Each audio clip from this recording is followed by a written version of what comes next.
How's everyone feeling out there today on this Tuesday? Tuesday edition of Burn It Down with Kim Brown, the safe space where we set oppression ablaze because we know something can, will, must, emphasis on must, something better must arise from the ashes because, you know, we can't live like this forever. and living under capitalism is killing us on the outside and on the inside every single day, y'all. So hold on. I want to start off the show with a little pick-me-up, because I finally signed up for Hulu. And I discovered something I really loved on Hulu. And you know what it was? Thundercats are on the move. Thundercats are loose. Better feel the magic. Hear the roar. Thundercats are loose. Better thunder, thunder, thunder, Thundercats.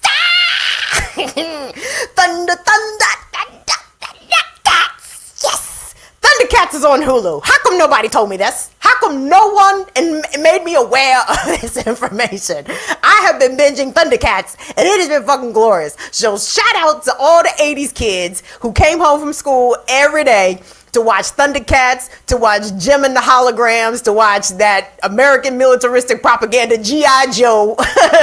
Gen X, I see you, baby. I see you and I love you. Guys, we have a wonderful show in store for you today, okay? So coming up in the program, we will be discussing y'all's boy, Joseph Biden, allegedly the president. This is not in an election, conspiracist channel here, but, I say allegedly the president because that motherfucker is not really behaving all that presidential. You saw what Joe Biden said right before he got the hell out of town, went to the beach at Delaware. By the way, not impressive beaches at Delaware. I am underwhelmed at Joe Biden's Delaware beach house because, nigga, the mid-Atlantic beaches do not slap, my G. I hate to break it to you. But anyway, Joe Biden left D.C., went to the damn beach house and chunked up the deuces, said, hey, this COVID shit, not my problem. Go holler at your governor. go talk to your governor. Don't bring me your problems.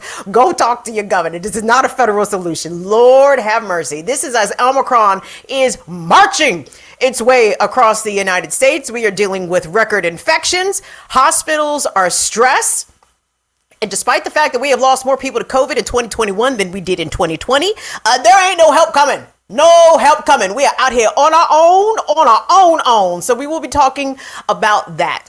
Also, later on the show, tragedy coming out of Los Angeles the day before Christmas Eve, guys. December 23rd, 14-year-old young girl by the name of Valentina was shot and killed by Los Angeles police and inside of the Burlington Coat Factory. Okay, this should be a national story. I hope that it is a national story because not only also, for obvious reasons, the police do not keep us safe and will use guns and deadly force in crowded public areas, endangering the lives of innocent people. That is not something that is worthy of continued funding, especially public funding to the tune that LAPD is funded by. I believe LAPD police budget is like $1 billion. That's like $1 billion. It's a lot of money. The police officer, as of this airing so far, has not been named, though some enterprising Twitter journalists, shall we say, have discovered this police officer's identity and some interesting information about them. So we will be talking about justice for Valentina later on in the program because, guys, these are our kids, right? That's not just us that the police are killing. The police are killing our children. And that cannot be allowed to stand. So we will be discussing that. We also will be discussing I have a guest coming up to join us, and I'm very excited about that. Bethany Johnson studies history and the history of epidemics at the University of South Carolina, and she is going to come on to tell us about how throughout the history of this colony, right, biological warfare and disease has always been prominent and a continued thing that humans have had to deal with throughout the course of human history. But as it pertains to the Americas, right, we're going to talk about how the role of disease aided colonization by decimating indigenous folks, But even after the colony was formed and became a country of America, and outbreaks and pandemics and endemics came to this nation as well, America has historically done extremely shitty at these kinds of things, like very bad, very bad. We have always been very dubious and skeptical about the medical community. Communities of color have every right to feel that way. Affluent white folks, not so much. Not so much. I think they have been doing pretty good relative to their amount of skepticism to all the COVID shit now. So anyway, Bethany's going to be joining us in just a few moments. I'm very, very, very excited about that. A couple things I wanted to take care of in terms of some housekeeping. Housekeeping, what's going on? Jonathan Guerrero, thank you, darling. Jonathan Guerrero just dropped us a super chat and says the FDA just said that the rapid antigen test doesn't detect Omicron. Jesus. Jonathan, I think I could have gone the whole hour without knowing that information. Now I am triply blown. I was already blown, doubly blown, and Jonathan has just triple blown me. So thank you for that information, Jonathan. I also want to thank real quick, shout out to the girl Black Magic. Black Magic cashed apped us right before we went on the air. So thank you, Black Magic, for your continued ongoing support. We love you so much. Shout out to Patrick S. Patrick S. also cashed apped us some bucks. Thank you, Patrick S. And we got a new patron. New patron, Lady Heloise. Her name is Heloise, but I'm gonna call her Lady Heloise for obvious reasons. Lady Heloise has signed up to be a patron, and if you would like to join Lady Heloise and get with the good shit, you can do so very easily at patreon.com/BIDWKB. If you want to support us materially, we are always here for it. No amount is too small. Cash App, $BIDWKB, Venmo at BIDWKB, PayPal.me/BIDWKB. But again, I'm here for y'all being for free. You ain't got to pay to kick it. Y'all can come on over and kick it for free. Who we got up in here today? What's going on, Valley Girls? What's going on, Ursula, my darling? Hello, Big Teal, sweetheart. What's up, Courtney the Stallion up in this motherfucker? Tyler Hackner. Hello, Tyler. Love you, baby. Afraid Not. Thank you, darling. Who else we got up in here? Melanie. What's going on, Melanie? I'm assuming Chuck Diesel's in here. Chuck Diesel did not ask us for the day off. Chuck Diesel, I'm just playing. I'm sure Chuck Diesel's in the building. I'm very happy to see everybody. Shout out to Vesper X. Shout out to Pookie Wood. Shout out to all of our ends and our non-ends up in here. What's up, Anna Hart? What's up, Alicia? What's up, Northern Witch? Yes, we got all my folks up in here. I'm happy to see you. Lara Estrada. Que pasa, mami? Who's hiding my comment? Let me get that comment up there. Okay, yeah, we got lots of people up in here today. John Blaze, what the going, bro? Ready Revolutionary, happy to see y'all. Torches and Pitforks, happy to see all y'all ends and non-ends up in here. What's up, Patty P? Listen, guys, thank you all so much for checking in. If you could just drop us a like or a subscription, that would be awesome. We're really close to hitting some social media milestones, I suppose. On Twitter at Burn It Down KB. Give us a follow there. Twitch! What's up, Twitch? At BIDWKB. What's going on, Twitch? How's everything twitching over there? Yep. And on Facebook at BIDWKB. Instagram at BIDWKB. All the good places. So, I'm very sad. I'm very sad. David Silberg. Yes. David Silberg just asked me, am I back on BPM next week? Ask Jared, is he going to send me the link? as long as Jared sends me the link, I will be there. Now, ask Jared, he going to send me the link. Those are the right questions you need to be asking David Silberg. You ask, I mix what I like. is he going to send KB the damn link to rejoin the BPM crew next week? Again, we'll see. No, but I have all intentions of rejoining BPM next week. Oh, and one more thing I wanted to bring you guys up to speed on. Bagheera is like Lazarus out this bitch, y'all. I wish I could call her in here and scoop her up so y'all could see her, but she would knock all kinds of things over. Bagheera has made a miraculous recovery. Her pancreatitis has cleared all the way up. Miraculous. Now, the real problem she's having is that she has this autoimmune hematomic something or other. So she has to take prednisone in order to combat the blood thing that she has going on. Her red blood cells are getting ate up by her immune system for reasons that we don't know. So it's an autoimmune something or other. So she has to take prednisone. But the problem is the prednisone can inflame your pancreas, right? It can kick off your pancreatitis. So she has to be on antibiotics in addition to the prednisone in order to combat the pancreatitis but to also treat her autoimmune blood disorder. So that was Bagheera's big problem. She had to send the link. just David told him to send the link. So just to bring you guys up to speed on Bagheera, because so many of you asked and sent well wishes and prayers for Bagheera, and I told Bagheera, I said, Bagheera, the streets on YouTube is rooting for you out here, Bagheera. You need to recover. So Bagheera is actually a brand new dog right now. It's pretty remarkable to see. She just needs a quarterly injection of $800 vet bill, and apparently she's fine. So there's that. So thank you all for everyone who sent inquiries and well wishes to Bagheera. They worked. Bagheera's great. She had a great Christmas. So thank you all so much. And I had a great Christmas because Bagheera being here and being healthy was my Christmas gift. So there is that. So thank you all so much for that. So, okay. So I want us to get into this interview because we are living in a very interesting time during this pandemic, right? Nobody walking the planet, by and large, who is under 100 years of age or 102 years of age, none of us have seen this, not to this level, right? HIV/AIDS pandemic, obviously a major killer and big viral infection globally, right? But not like the COVID. You know what I'm saying? Because HIV/AIDS is transmitted in a very specific way, right? Either through bodily fluids or through sexual contact. COVID is in the fucking air. Okay? No genitals need to be exposed for COVID to be transmitted.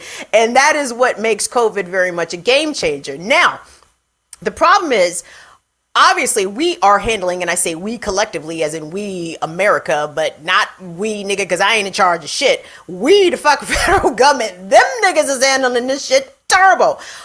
From a Republican like Donald Trump to a Democrat like Joe Biden, the message remains the same. Capitalism has to keep trucking no matter what. The economy cannot slow down no matter how many hundreds of thousands of people die, right? It's ridiculous. But this is not the first time that the United States has encountered outbreaks of disease and have handled them very badly. And of course, we can't even get into the topic of transmissible communicable disease on this continent that kills people without putting it through the context of colonization, right? So I'm so excited to be bringing you guys this interview, and I'd like to take a moment real quick to introduce our guest for today.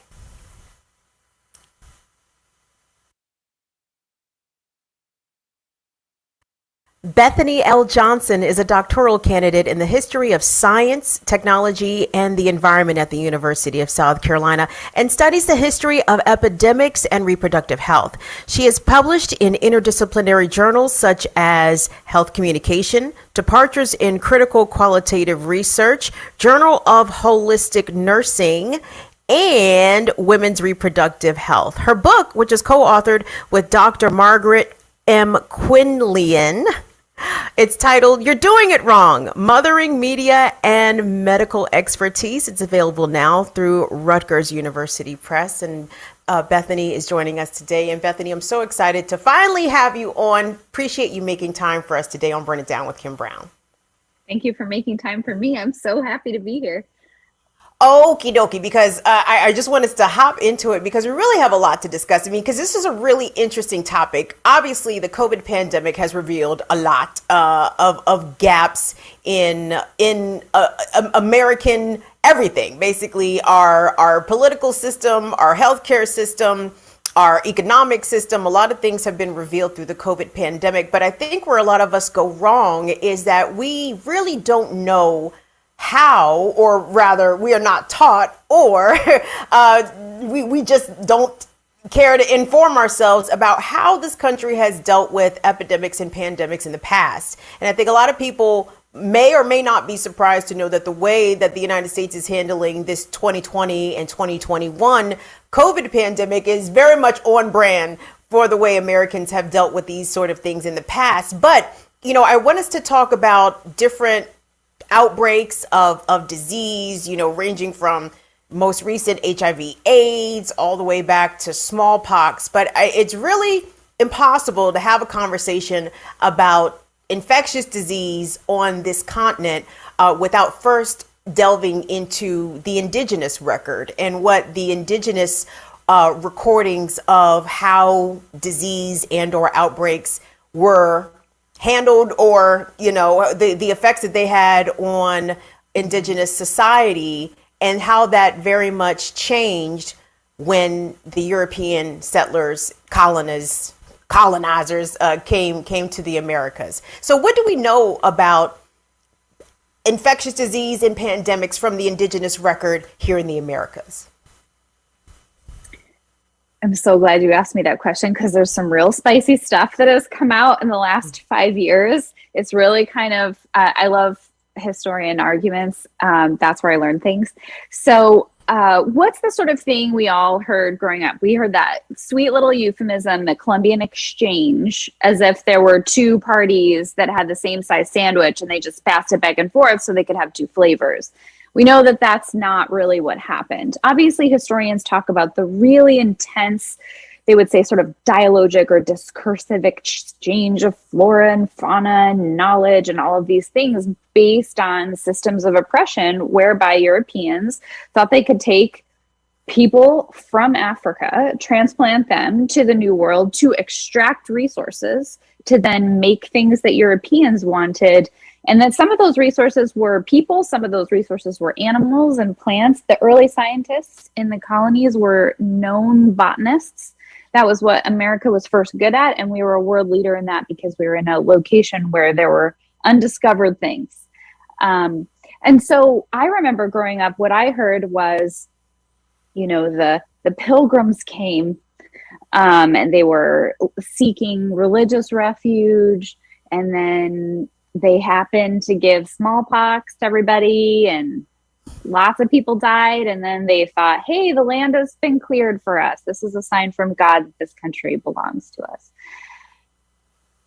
Luckily, I now know that there's a much more complex story. And I think studying the epidemiological history or paleopathology, dendrochronology, all of these different subfields where you look at diseases in the past, how those are visited in archaeological sites or on bones. And now that we're in the genetic age, we have the opportunity to know much more. So this is what I will tell you that's come out in the last 5 years that really interrupts some of this. Between 2017, and I'll tell you, Kim, it's bizarre. In 2019, 2020, and 2021, the publications on plague, smallpox, and syphilis kind of exploded. It was also a time when people have been doing a ton of research on epidemiological history. And it's really upsetting, this kind of narrative we have. So in two ways. The first is that there has been a lot of language about smallpox being a virgin soil, like COVID. No one has natural immunity to it. And so that's why it killed so many people. We have a better idea of why this happened in the New World, not just that it was virgin soil, but there was also something called a founder's effect. This, I think, has been known in bioanthropology for a long time, but it's something that historians are really starting to integrate. That means that when people got here, they stayed here.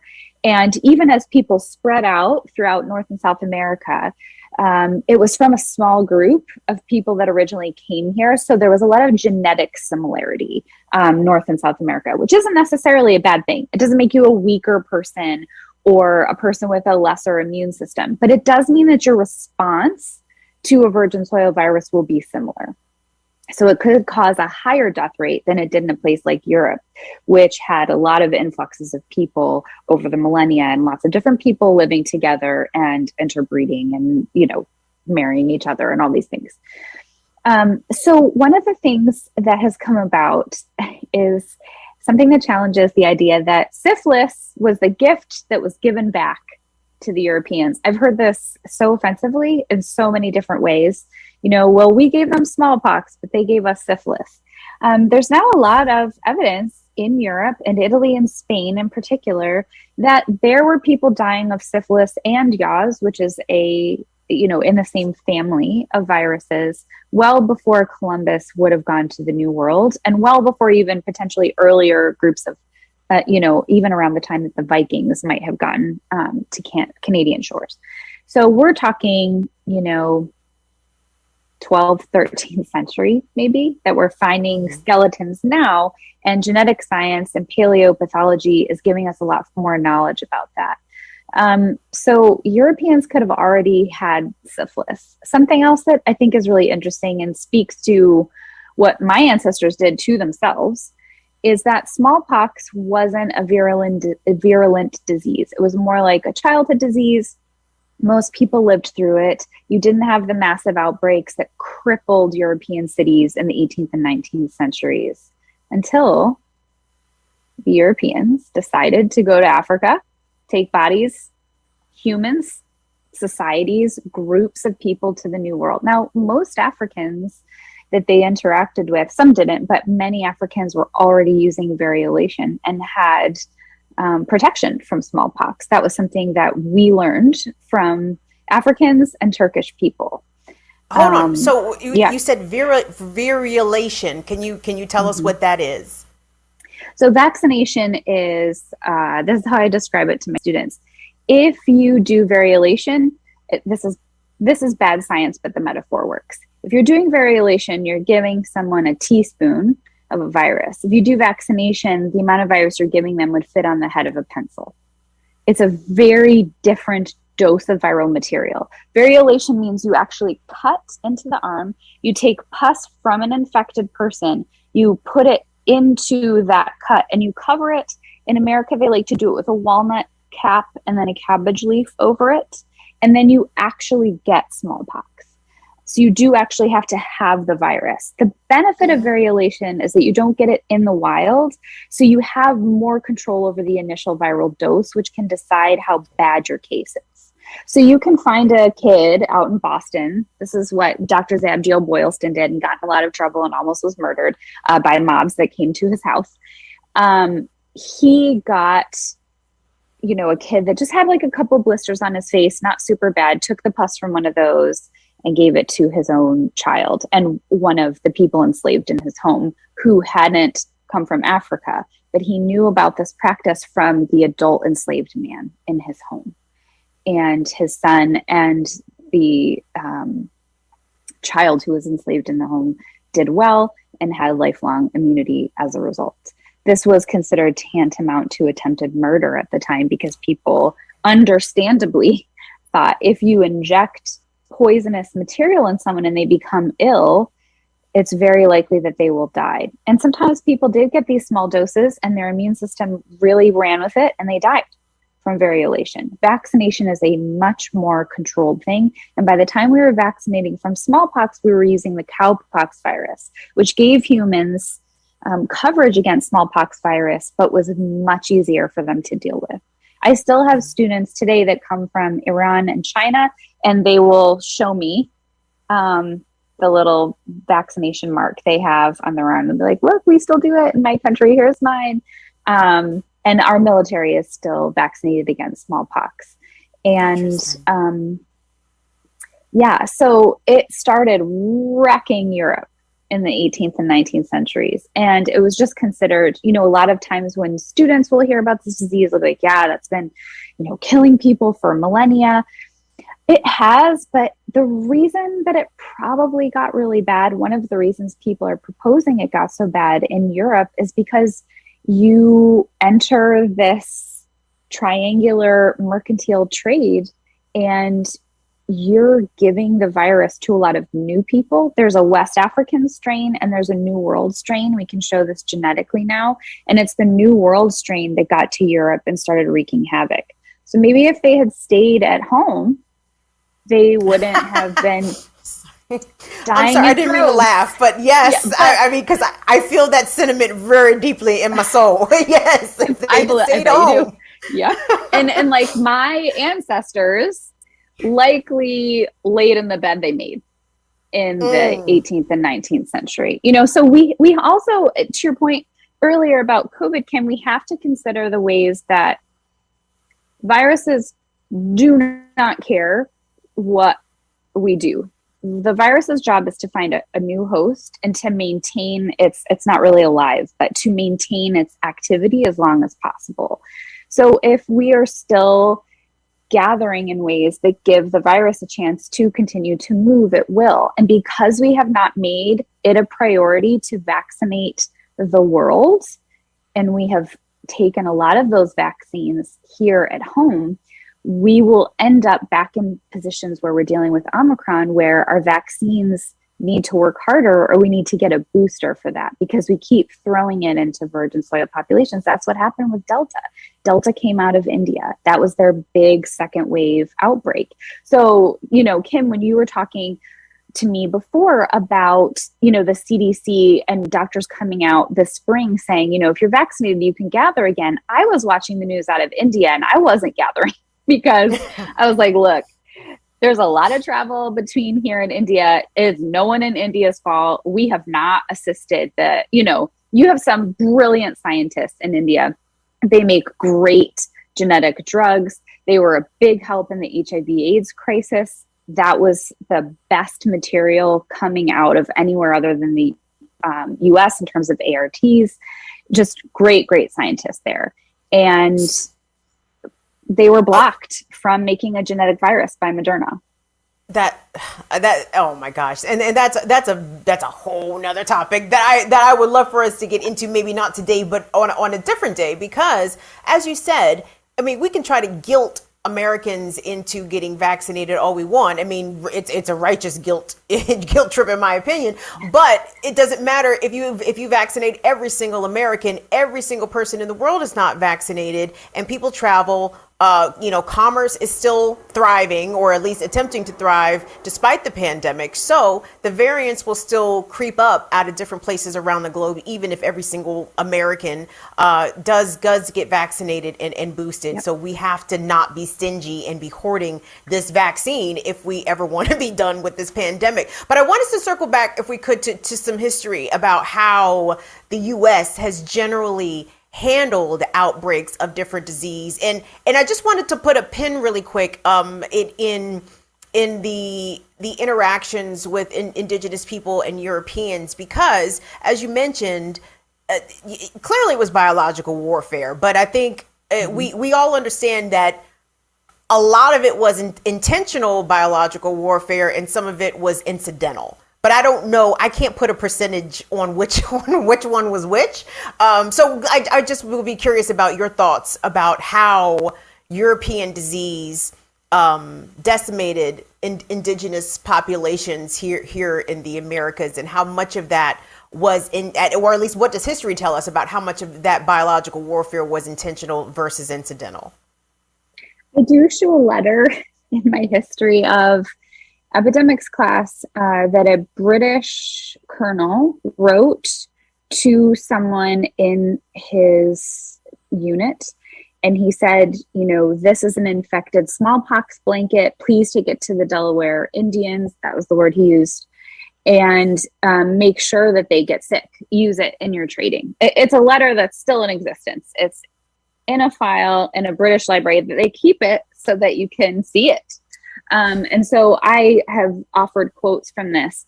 I think what's interesting about so the way that we think about disease, smallpox is a virus, plague is a bacterial illness, COVID is a virus. That's not how they saw diseases at the time.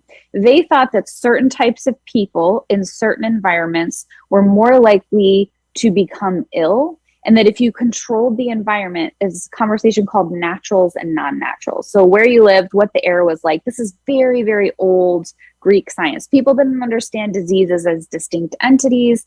They understood contagion, but not the way that we do, because they didn't see things distinctly. Yet, this colonel understood that someone who had been, or thought he understood, that someone who had died on a smallpox blanket, if you brought that to a group of virtually uncontacted or unconquered, I think he would say, Indians in the Delaware River Valley in Ohio, that they would die. And 75% of them were dead within 3 or 4 years. We don't know, though, if that was because of the blanket. There's still some disagreement about whether or not smallpox can be transferred through something called fomites. That was a really big fear for everybody early on in COVID. Do I need to wash my groceries? That's fomite exchange. That's where there's some material, some germ, some piece of virus that can live on a surface. And if you touch that surface and then touch your face, you can ingest it. This was the belief for a long time with smallpox. And we could potentially still study it in a lab. There's still smallpox material on, available at the CDC, even though they felt like they destroyed it all. But one of the things I talk about in my class is whether or not smallpox can be exchanged by fomites. That military leader thought they could. And he purposely tried to commit biological warfare and genocide as a political end to a campaign that he was running. So whether or not it actually happened that way, or, the people of the Delaware River Valley contacted it through trade or through another people group evacuating their home, trying to stay ahead of smallpox, I think that stage of smallpox had mostly passed. In the New World by that point, because this was happening, a few hundred years after Columbian contact. But the idea that he thought that it was effective and it's part of an official missive, I think really tells us something about the way that, the New World invaders perceived their ability to infect others and that they acted accordingly, at least in some instances. That is some evil shit. I'm sorry. It doesn't get more evil than that. That is so evil. Just blatantly evil. I'm grateful that has been preserved for the record, so everybody for the duration of time can understand how evil intentions and actions were executed specifically against indigenous folks, not just in the Americas, but obviously we know around the world. But Bethany, so I want to move along because let the record reflect, we are a filthy nation. We've had a lot of outbreaks, and of course, not all disease outbreaks are related to hygiene, but indeed some of them have been. So take us, if you're able to give us sort of like a cursory timeline, I suppose from the era of Washington, because once COVID exploded a year and a half ago, 2 years ago, there was a story I saw about Washington demanding that the members of his Continental Revolutionary Army be inoculated against smallpox in order to be part of the army. But from the time of Washington, and as we move onward, what were some of the diseases that people living on this continent encountered? Where did they come from? Were they brought here? Were they the result of poor hygiene, people not understanding the correlation between soap and water, or not even having access to clean water, or even the water was the one bearing the disease? So throughout your studies and your research, what are some of the notable outbreaks, or even if they were just isolated to the U.S., or even if it was part of a global pandemic or epidemic, could you share with us that definitely have some contextual bearing on what we're facing today with COVID-19 in the 21st century? Absolutely. You're right. Washington did require smallpox variolation of his troops. So smallpox was a big deal. But you also had something that we don't deal with as much anymore because we have passed through the sanitation era of the mid to late 19th century. Diarrhea diseases, because we are not washing our hands, that was happening all the way through, and actually was one of the reasons why kids died so young, often from dehydration, from viral and bacterial matter that caused repeated diarrhea, and that hydration couldn't be resolved. One of the other dehydration diseases that was a really big deal in America is cholera. It was a really big deal. It was kind of a pandemic because it really started, you had waves of it during different decades of the 19th century. You also had waves of it in Germany and in London. And people in New York City would start getting really nervous about a cholera outbreak when it happened in London. What they didn't know at the time, but what we know, is there are things like the Gulf Stream and cholera, Vibrio cholerae is the bacteria. It lives in water. And it only lives for a certain period of time. If it is at the surface of water, it needs sunlight to continue to blossom or to bloom in the water. Once it loses sunlight, it dies off. And your water can be very clean and have Vibrio cholerae in it. It can be contaminated with other things. So people often avoid sulfuric smelling water, but that could be free of cholera. And sparkling, pure, delicious tasting water can be chock full. And that's what was happening in London. People were picking particular wells, and that was happening a little bit in the US. Places where people preferred water, if it happened to be contaminated, they would die. So there wasn't always a clear correlation, or if the water was getting contaminated, people didn't necessarily, they couldn't see where it was getting contaminated.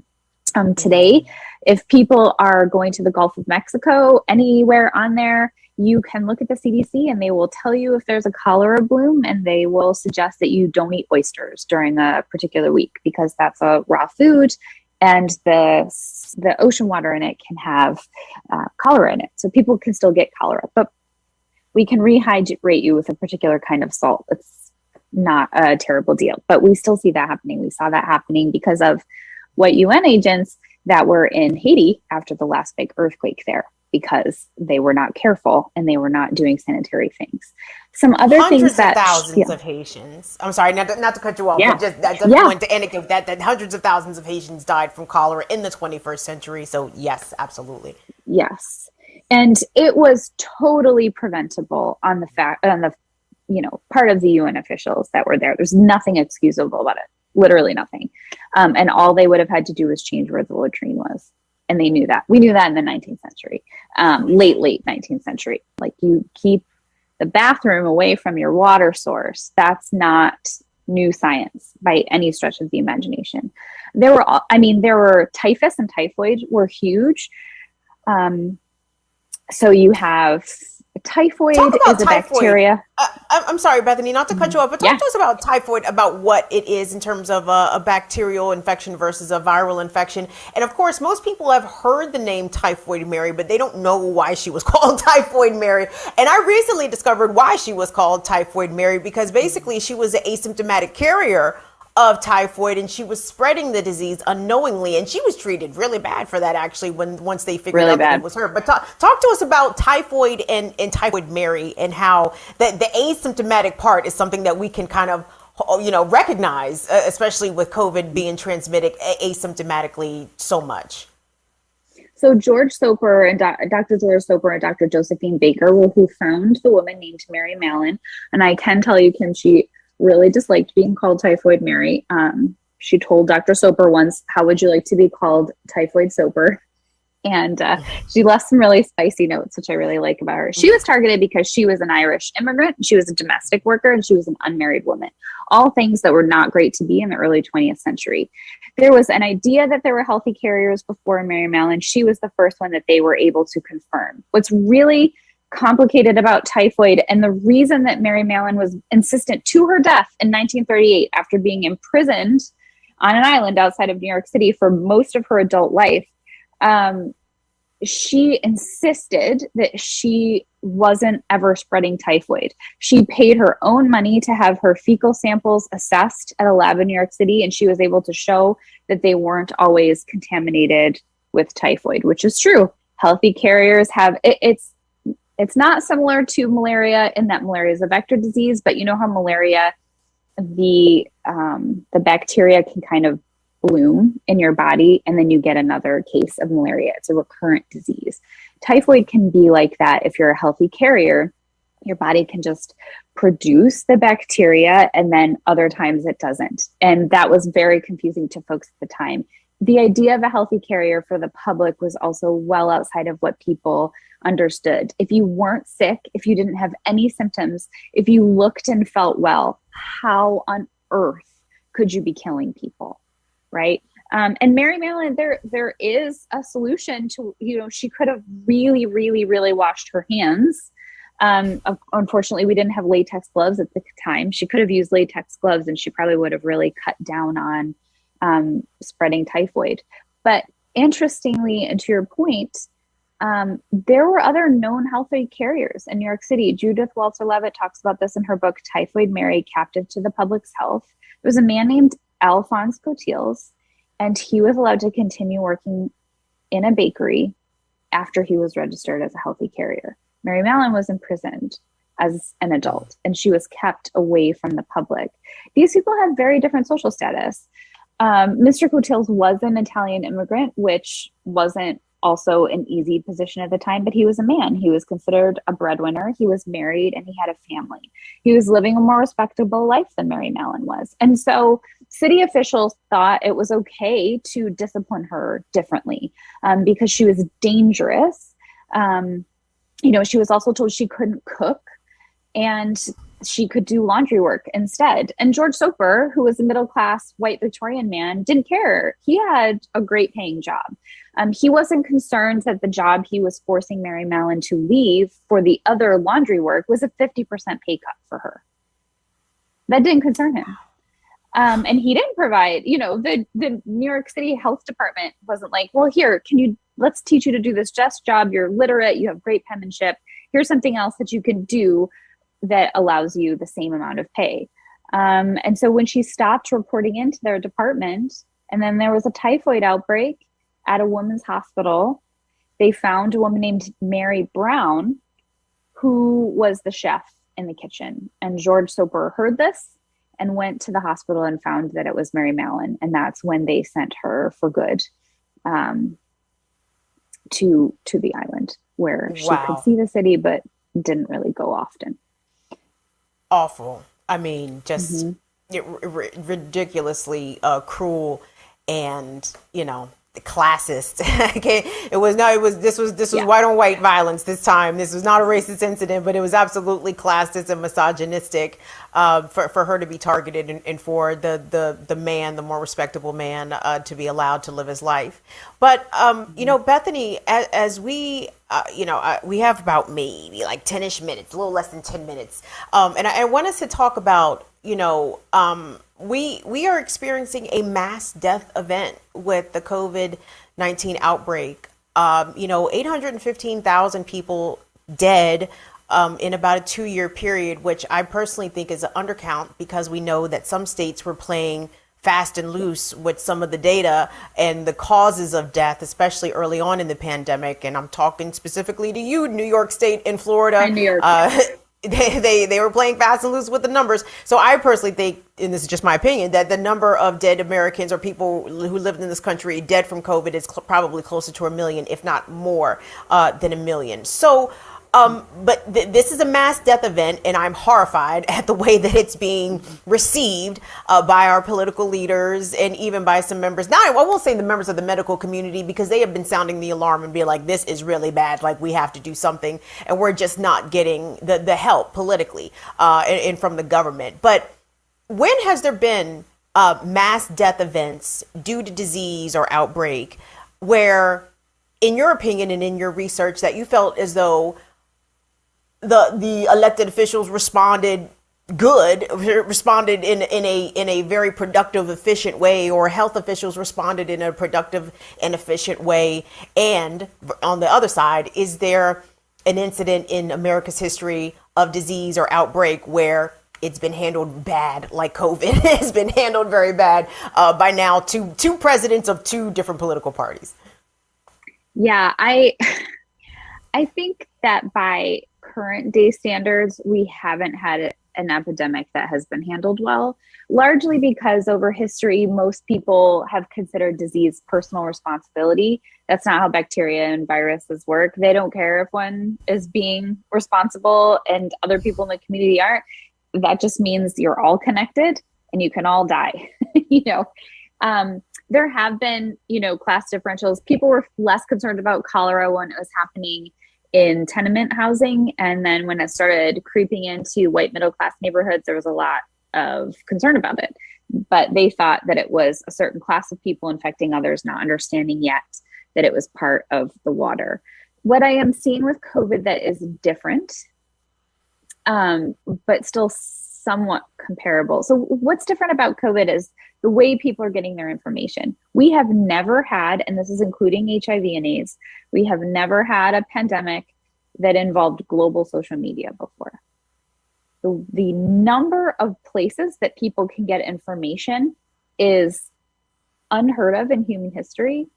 And that makes it very difficult for people that don't have training, or what you said earlier, don't want to avail themselves of something because it would suggest they couldn't make certain choices that they're currently making. So they don't avail themselves of the information because then they don't have to deal with cognitive dissonance. There are doctors too who are out on social media and they're like, I'm a doctor, you don't need the vaccine. It has, microchips and whatever else in it. But I think there have been cases, and I think the H1N1 outbreak in 1918, that's something that I hope to be working on for my dissertation. This is comparable in the sense that Americans actually, and again, Kim, I think this is an undercount. The most popular number I see right now is 675,000 Americans died, but in 6 weeks.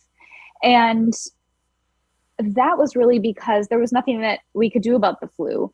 There was no flu vaccine, which offers low to moderate coverage, although they're working on an mRNA vaccine for flu. So I'm real excited about that getting a lot more effective soon. It was during a war. So it was during the Great Migration. So you had a massive influx of people coming from the southern and western areas to northern cities to get war jobs for World War I. So the population of Philadelphia almost doubled during that time. It was already a pretty full place. And there wasn't much that could be done. However, when military doctors and other people were saying, look, we have a Navy here, we already have an outbreak on these ships, please don't have this Liberty Bomb parade, which happened in Philadelphia. Local political leaders were like, it's fine. And then got 700,000 people together for the Liberty Bomb parade. And, a month later, 750 people a day were dying in the city at the high point. Jeez. So I think there is something very human about assuming, you've heard this a lot with COVID, right? I'm young, I'm healthy, I don't have to worry about that. We've heard a lot about this from the CDC as well. While that is generally true, it is also true that Delta felled people that were 25 that had no, what they call comorbidities, that were in good health, and they just lost the lottery. I think what we can think about in terms of individual, family, and community behavior is that once you're in that really high risk pool where you're on a ventilator at the hospital, or where you're about to be on a ventilator at the hospital, we don't have a ton of tools to get you out of that risk pool.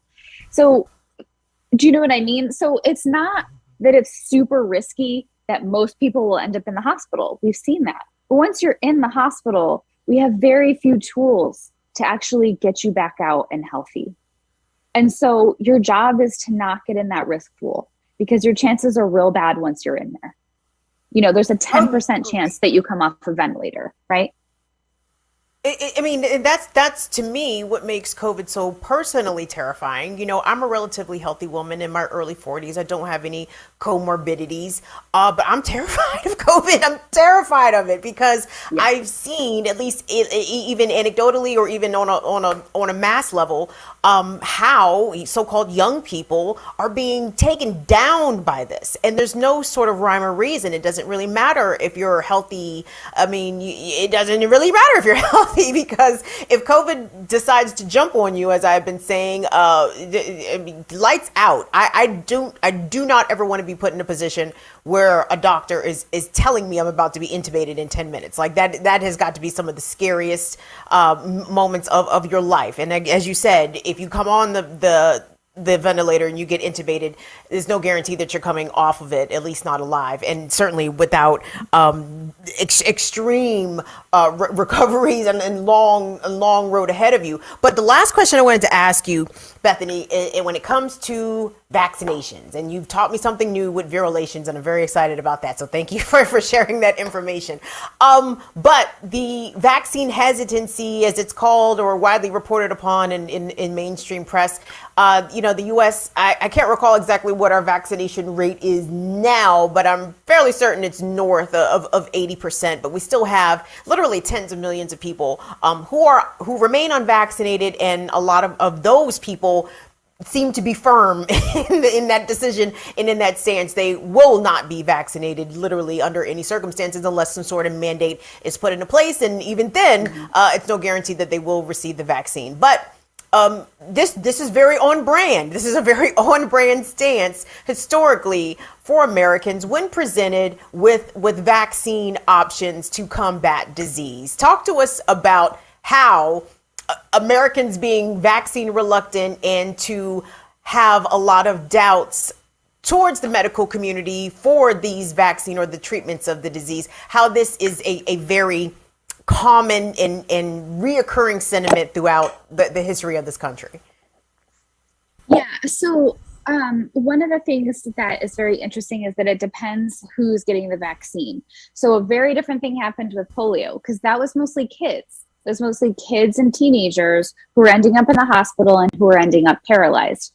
People were running to get their kids. There are doctors who stole from the trial to inject their own kids with it, even though they knew could be placebo and didn't know if it was placebo or not, because they so desperately wanted their kids to have that coverage. It was a really problematic time in medical history, but it was a wildly successful study in the end. And the vaccine was a big deal. People wanted it. But when it's for us and it's not particularly attacking children, I find that most Americans are like, I'll see what happens. We'll just see. And so I hear a lot of that now. People are like, well, I just want to see how it happens. Like, okay, but they've given out a couple billion doses. Mathematically, you know how this is going to work. And people don't understand metabolic processing. Okay, so here's a good metaphor. When you buy a piece of IKEA furniture and you put it together, do you keep the directions for 3 years, or do you recycle them because you've made the tool that you bought? They're generally recycle them. They're gone. The directions are Your gone. Yes. immune system has no interest in keeping directions. All you're getting is the spike protein. It's basically a Cuisinart handbook that you're getting injected with. Once your body has the directions, it's like, thank you. I'm a competent immune system. Happy for your help, but I'm all set. And your body metabolically breaks everything down within 72 hours. It just doesn't live on in your body. That's not how your metabolism works. That's not how your immune system works. It doesn't make sense for your immune system to do that. But I understand that people have heard things about preservatives. This is just a new class of vaccines. There's also a lot of, there's this populist tradition in American culture where we don't like elitists, experts, historians telling you your business just because they read a lot of things, and I get that. I think, there's a way in which people can feel spoken down to, and that sucks. And Americans are not having it. They've never had it for all of American history. The Jacksonian era is a great example. 1820s, 30s, Americans were not having it. They didn't want doctors to organize. They thought anybody should be able to get to be a doctor. There shouldn't be standards for medical education. That was what the Americans thought. They also thought that doctors were largely not doing well by them. That could have been because there were no educational standards. So I think what we're seeing now is people saying, well, they just made this vaccine. They've been studying mRNA processes in the lab since 1984. This is not a new vaccine. It takes decades to be able to use this type of stuff. They have been studying this for so long. We are 30, 40 years into knowing what mRNA is and imagining how it can be used to fight viruses, particularly viruses that are RNA viruses like HIV, influenza, COVID. These are viruses that change, and they change quickly. An adaptable mRNA vaccine can do something that has never happened in history. So as someone who studies the history of it, I just want to be like, you don't understand. This is so cool.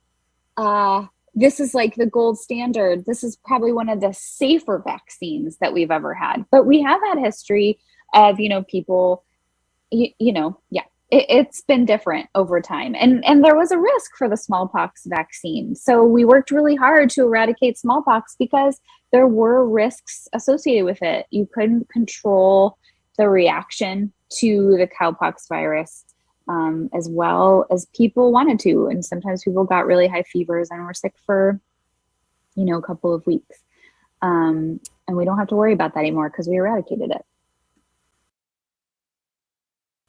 Well, Bethany, I have to just leave us with an open invitation, leave you with an open invitation, I should say, to come back, because unfortunately we've run out of time. And I feel as though this is such an interesting delve into topics that, most people, we are not informed about the history of disease in America. I mean, that's very specialized study. Like, we heard about the influenza pandemic of 1918, and yeah, a bunch of people died, but we don't know sort of the context and the particulars of it. So I feel very enlightened by a conversation. I would love to have you back again, but we run out of time for today. I'm sorry. I will come back anytime. I like to talk about it, obviously.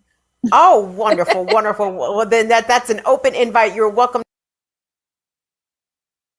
to join us back anytime. Gang, we have been speaking with author and doctoral candidate and historian Bethany L. Johnson. Bethany is studying she studies currently in the history of science and technology, but with a special concentration in epidemiology, studying the history of epidemics, and in reproductive health. Her book that she co-authored is titled "You're Doing It Wrong: Mothering Media and Medical Expertise." It's available now through Rutgers University Press. Bethany, thank you again for being on here with us. I certainly appreciate it, everything that you brought to the conversation, and then some, and I hope to have you back. Thanks, Kim. It was a pleasure.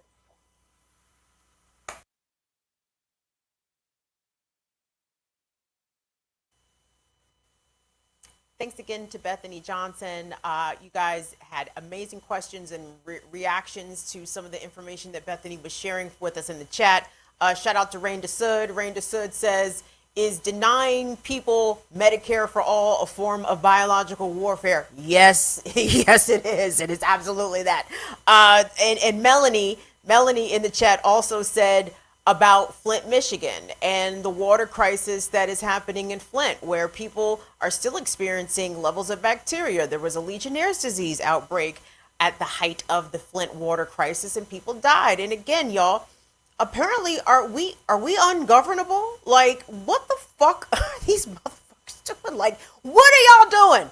Seriously, Biden, all the governors, all the public health officials, like, seriously, like, what are y'all doing? Literally, you have one fucking job, and these niggas is falling down on the job. Thank you guys for liking the guests. What's up, Ricky Ryan? Appreciate to see your face up in here, good sis.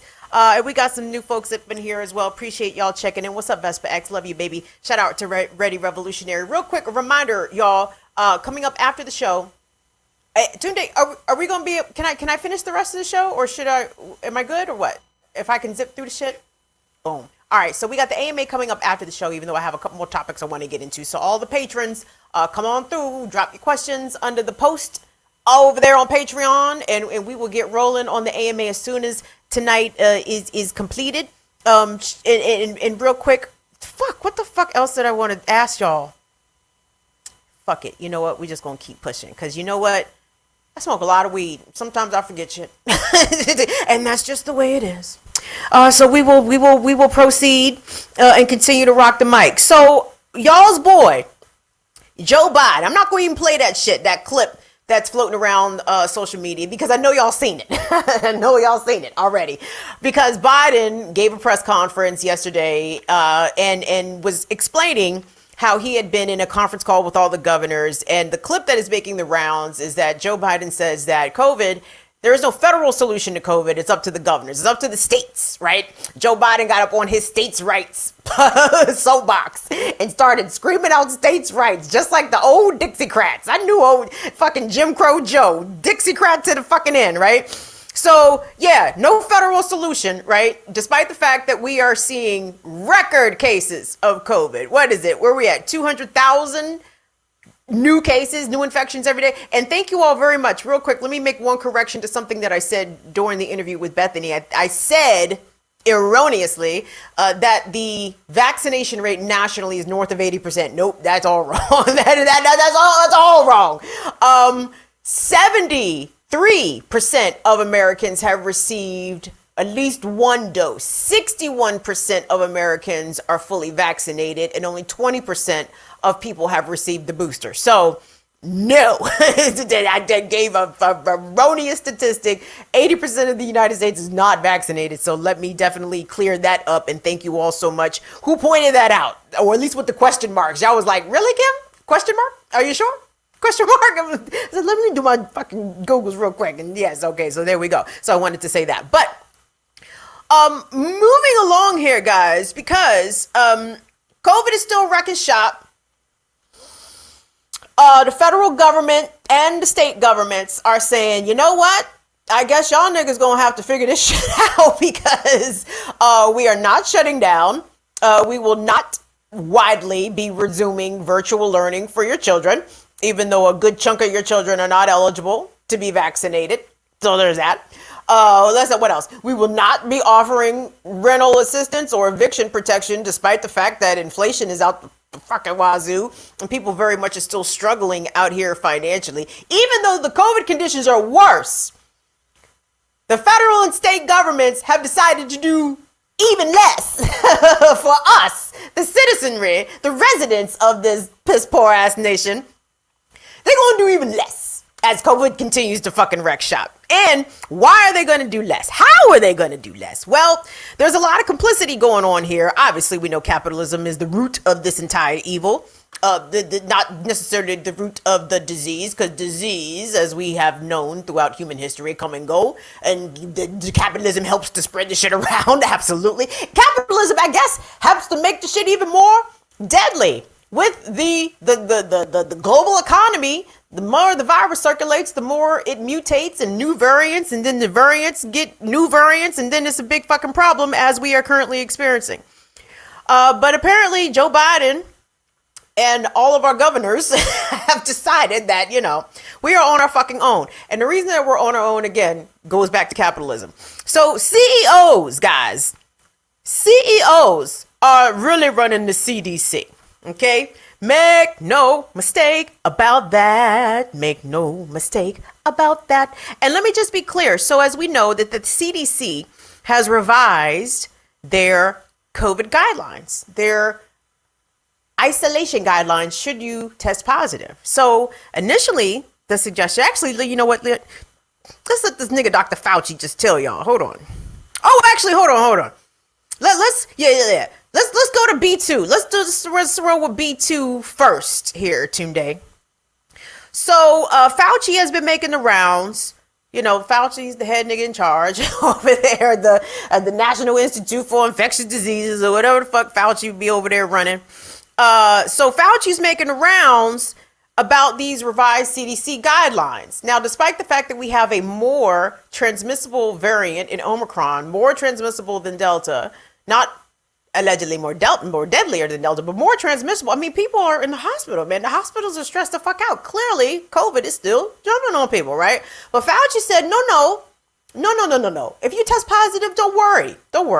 Because we can't have you not at work, right? Your ass got to get the fuck to work. And Dr. Fauci said him and the CDC and the National Institute for Infectious Diseases, they're going to massage these guidelines in order to suit your boss's needs. What your boss and the company that you work for needs supersedes the need to protect public health. So let me let Dr. Fauci, speaking here on NBC News to Kirsten Welker, and shout out to Kirsten Welker. She actually asked a very good question. But let's take a listen. You have so many people simultaneously testing positive. You want to make sure that, particularly among essential workers, that you get people out there much sooner. And by much, I mean cutting it in half, saying that 5 days of isolation, then come out and wear a mask for the rest of the time so you can keep people safe from getting infected from you if you still are infected, but at the same time, getting you back to what might be an essential function in society. What do you say to people who are concerned that these revised quarantine guidelines are being driven solely by worker shortages and not necessarily in the best interest of public health? No, actually, we feel that it is safe to do that. If you look at the chance of getting a transmission in that second half of that 10-day period, it's considerably less than in those first few days. So on balance, if you look at the safety of the public and the need to have society not disrupted, this was a good choice. Huh, nigga? What? Are you fucking out your motherfucking mind? Did y'all hear Anthony Fauci? Tony Fauci got up there and said, no, essential workers, no. Y'all asses have to get back to work. We have to keep society operating. We have to mitigate the spread of this virus. We have to figure out ways in order to contain the spread or to perhaps discourage the emergence of new variants. No, he said essential workers have to get back to work. So we are shortening the quarantine period in order to facilitate that. How in the fuck can anything that comes out of the CDC's mouth ever be trusted again? And I'm seeing y'all already in the comments. Y'all was like, yo, we been knew about the CDC. The CDC been ain't shit accurate. Y'all are accurate as hell. But this is it. Like any shred of credibility that they may have still been holding on to, that is gone, baby. Don't you dare take what the CDC says as gospel, because they are making themselves not credible with messaging like that. And I'll give you another example of this, y'all. Tunde, cue up, if you could, Dr. Rochelle Walensky, who is actually the director of the Centers for Disease Control. That is going to be B3.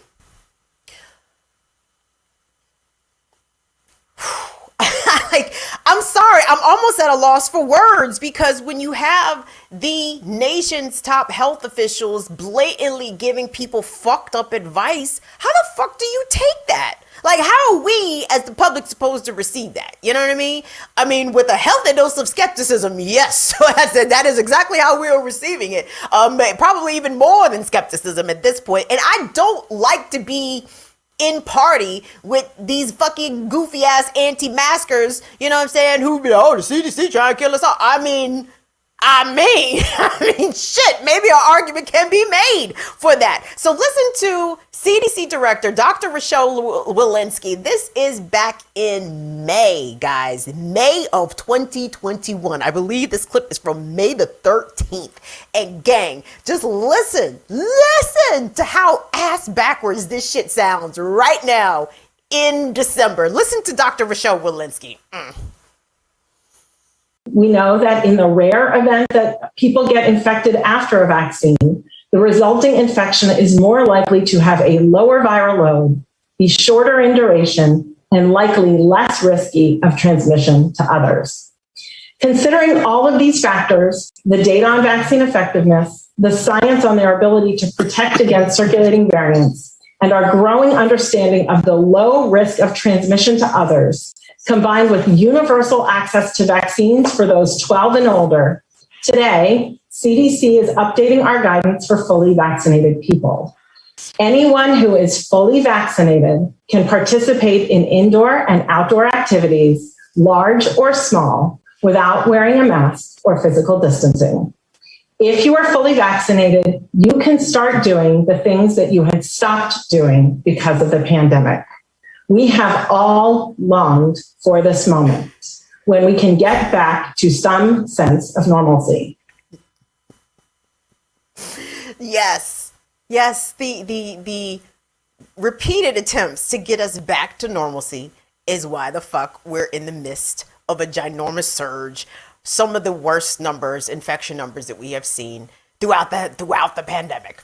And you just heard Shorty get up there and say, back in May, if you fully vaxxed, it's a very rare chance there'll be a breakthrough infection lie. If you're fully vaxxed, you can go outside and inside. Indoors, maskless, another lie. It's like, how many fucking lies are y'all trying to tell this year? I'm just curious. I mean, should we drink Every time someone representing the American healthcare system gets up here and gives us some revised guidelines about what the fuck to do during COVID, these niggas don't know what the fuck they talking about. Okay? And clearly, they're either intentional lack of knowledge. I see a couple of y'all in the chat talking about Fauci is bought. Valid. Then I think a case can be made. A case can totally be made for that. But dog, we can it's a wrap, shorty. Everybody for themselves, okay? And your communities and your family and your friends. Like, we have to look out for each other. Like, this is a red alert sort of situation here. And just to give you another hint as to how the CDC, seemingly uninterested in public health. Tunde, if you could please pop up B1. This is what the CDC tweeted out with their own lips from the CDC Gov Twitter account, okay? Just to reinforce, number one, how fucked up our healthcare system is, that we do not have a health social safety net in place for all Americans. Universal healthcare is not a thing. Medicare for all is not a thing. But the CDC wants to remind you of that. Here's what they say in the tweet. Hospital stays can be expensive, but COVID-19 vaccines are free. Help protect yourself from being hospitalized with COVID-19 by getting vaccinated. Bitch, we need a better fucking strategy than get vaccinated. Like, there's other things need to be put into place. But just a reminder, like, to me, that's very callous of the CDC to remind everybody to equate and not to forget that our healthcare system is profit driven, okay? So if you get hospitalized, you are facing likely a financial catastrophe, right? And so the CDC, aware of that and oblivious to that at the same time, talks about how expensive hospital stays are, but vaccinations are free. Well, bitch, if I get a breakthrough infection, then what? And I understand, yeah. Breakthrough infections with people who are fully vaccinated and boosted, they are not requiring long hospitalization, if any hospitalization, not being admitted to the ICU. I don't give a fuck, okay? The fact of the matter is, if you get sick in this country, COVID or no, chances are you can't afford it, and it's going to debilitate you financially. And that is a big problem. That in itself is a public health crisis, in addition to the pandemic, right?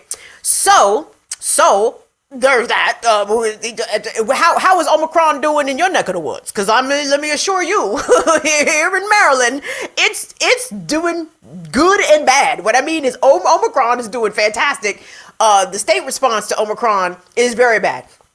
What's today? Today's Tuesday. I think it was, first of all, the state of Maryland has been very lax in updating its COVID positive infection data, okay? And I believe as it was either Sunday or as of Monday, these numbers obviously change daily, but as of Sunday or Monday, the positivity rate in the state of Maryland was 15.8%. What? What? And right next door in DC, the District of Columbia, the week of December 13th, the district Department of Health reported there were over 1,000 breakthrough COVID infections. And they actually expect that number to grow because that data is 2 weeks old, and that data has not, the new data, the updated data has not yet been released. And so many people in this area are getting tested, y'all. So I say, I say that we are now ungovernable, right? Our government has failed us. We live in a failed state. So I appreciate calls for a general strike. I think that is right-headed and in the correct direction. But I think it's time to start withholding fucking taxes, my niggas. Like, it's time to put them taxes aside. If your state or commonwealth and or the federal government says that you owe them some money come tax time, nigga, please. Where is my return on investment? What am I getting for paying for government services that the government is clearly unwilling, unable, or just absolutely does not want to provide for us, right? I'm mad. I'm so mad because it don't have to be this way, guys. We're going to be like this forever. These motherfuckers are determined to stretch this out until there is a pill, right? Until COVID is immediately curable, they are determined to let as many of us die and or get sick in order to keep the economy going. Tunde, if you could pop up that article, that Reuters piece with the Delta CEO, the CEO of Delta Airlines, guys. What is today? Today is the 28th. December 21st. Okay? December 21st. All the CEOs of the major American airlines were in DC talking to government officials, okay? Let me read you this shit. Okay? Shout out to Infinite Content. Thank you, Infinite Content, for dropping this dime on me. Delta Airlines chief executive asked the head of the Centers for Disease Control and Prevention on Tuesday to shrink quarantine guidelines for fully vaccinated individuals who experience breakthrough COVID infections, citing the impact on the carrier's workforce, right? Didn't we just see this, guys? Didn't we just see this past weekend and holiday travel period where thousands of flights were canceled because the airlines were unable to staff their flights because of people calling out sick, clearly, properly isolating for COVID infections? The article goes on. CEO Ed Bastian, along with the company's chief health officer and medical advisor, asked in a letter to CDC Director Rochelle Walensky, seen by Reuters, that the agency's recommended quarantine period for anyone who tests positive with a breakthrough COVID-19 infection be reduced to 5 days from the current 10. And lo and fucking behold, what did Anthony Fauci just say, y'all? What did he just say? We dropping that shit back from 10 days to 5. Because the Delta CEO, the Delta Airlines CEO said so. And of course, we got to keep this economy going. I mean, y'all motherfuckers' lives ain't worth more than this capitalism. Come on now. Be for real. So who run things, baby? We all know this. Who run this country? Who run our health system? Who run our economic system? Who run our political system? Businesses, corporations, CEOs. When that bitch ass nigga Jay-Z said, I'm a businessman, I'm not a businessman, I'm a businessman. I was just thinking about that shit today. You know who the fuck that reminded me of? Mitt Romney ass. Didn't Mitt Romney get up there and talk about corporations of people? Didn't Jay-Z just said he a corporation? Nigga, please. Laura Estrada, thank you, darling, so much. Ooh, Laura says, I'm smoking some wedding cake. Ooh, in honor of you, Miss Kim. Amen about taxes. Here. Ooh, Laura, I think you are a patron, Laura. I got some shroomies. Ooh, we might do some shrooms tonight for the AMA. Woo! Anyway, I'm getting too hard right. So there's that. So just so y'all know, because the airline CEOs came to DC not even 2 weeks ago and said that the quarantine period needed to be reduced, and lo and behold, the shit is fucking reduced, and that the CDC, unfortunately, by their own track record, by their own words and deeds, cannot be trusted to issue guidelines that are credible regarding our health, regarding our public health, our community health. So please, I'm not one of them, y'all know I'm not no conspiracy motherfucker, okay? But goddamn, you can't take these niggas seriously at all. Ricky Ryan, I love you, baby. I'm so happy to see you over here, Ricky Ryan. You know I fucks with you. Ricky Ryan is from Maryland. Ricky Ryan be on Maryland shit, and I love it. Thank you so much for being over here with us, sis. Thank you. Ooh, now everybody talking about their weed strains in the damn chat. I see you, Peter Griffin, with some Afghan Kush. Yes, sir. So anyway, hold on. So, you know what, guys? Okay, tell you what. It's 6:19, and the last story I wanted to talk about has to do with the 14-year-old that was murdered by Los Angeles police on December 23rd at the Burlington Coat Factory in LA. I'm going to put a pin in that, because it's a really fucked up story, and I really don't want to end on that, but I will tell you. Fuck. What do y'all think? I'm gonna put it to y'all real quick. Should I talk about this story, because it's fucked up? It's very fucked up, and I'm trying to think. Do I want to talk about this on New Year's Eve? Or should I not even be worried about everybody's feelings and bring y'all the stories that y'all need to hear? So I'm a little stuck right now. Yeah, the story is still breaking. 100% correct, Vesper X, because the parents of the 14-year-old girl who was killed, her name was Valentina. Her parents held a press conference today in Los Angeles, and it was at 10:30 a.m. West Coast time, so that would have been 1:30 our time, and I wanted to watch it and get clips and hear directly from the family. Ben Crump is representing the family. We'll take that how you will. But it's bad. It's bad. It's bad. Okay, David said let it pass. Okay.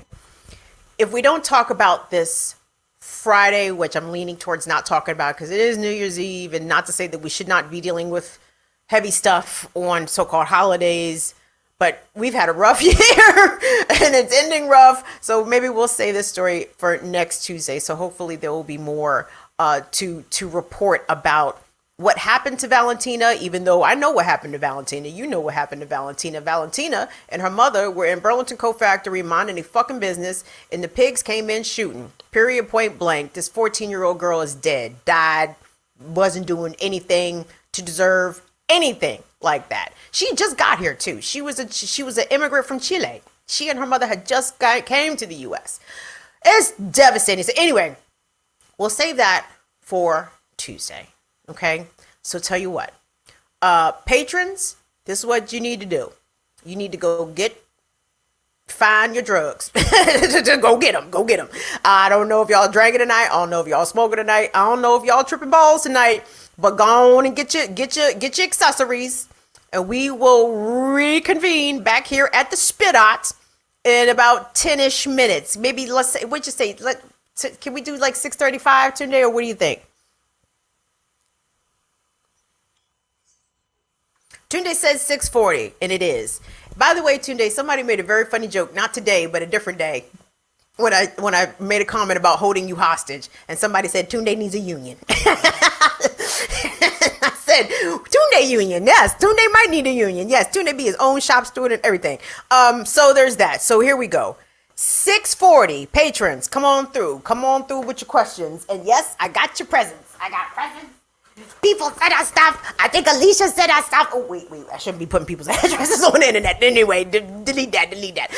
So I'm going to open up our Christmas presents that people were so generous to even send us. So in case one of y'all nasty motherfuckers send me a goddamn dildo, that shit's going to be on the record. It's going to be on the record. Just so y'all know. Don't send me nothing weird because I'm going to put you on blast. So there's that. So we'll see you back here. Well, not back here, but patrons will see you at the link. 6:40. Drop your questions now, and we'll take the live questions in the chat also. Everybody else, thank you all so much. Real quick, Friday show, New Year's Eve. Y'all know what it is. We're going to do a call-in show. Y'all want to call us up on Zoom and hop on here with your homie? Yes, indeed. I want to talk to you. So we're going to do that again. That should be a lot of fun. So join us back here New Year's Eve this Friday for another episode of Burn It Down with Kim Brown. We will see you guys, patrons, for the AMA. And don't forget, COVID is still out here jumping on people. COVID is jumping on people like shit out here. Behave accordingly, please. By God damn it, be safe. Stay your ass in the house as much as you can. Mask up, vax up, boost up. I don't even know what to tell y'all no more, but just know COVID is still out here jumping on people. I don't want it to jump on you, so do what you need to do in order to keep yourself safe. On behalf of me, Tunde, and Molly, we will see y'all back here Friday. See y'all later. Bye-bye.